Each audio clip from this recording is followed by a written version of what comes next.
Kuwait நாட்டிலிருந்து தப்பி மும்பை வந்த கன்னியாகுமரி மீனவர்களை மீட்டதாக காங்கிரஸ் நாடாளுமன்ற உறுப்பினர் விஜய் வசந்த் நாடகம் ஆடுவதாக குற்றம் சாட்டப்பட்டுள்ள அகில இந்திய மீனவர் சங்கத்தினர் பிசிலியான் நசரத் முயற்சியால்தான் மீனவர்கள் மும்பையிலிருந்து தாயகம் அழைத்து வரப்பட்டதாக தெரிவித்துள்ளனர்.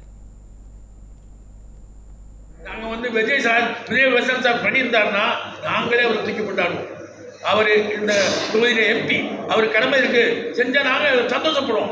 எங்கள் மீனவருக்கு ஹெல்ப் பண்ண ஒருத்தர் வந்திருக்காரு ரிலீஸ் ஆகான்னு இருக்கும்போது இவங்க போய் நிற்கும் போது திடீர்னு 40 பேர் வந்து கடத்திட்டு வராங்க.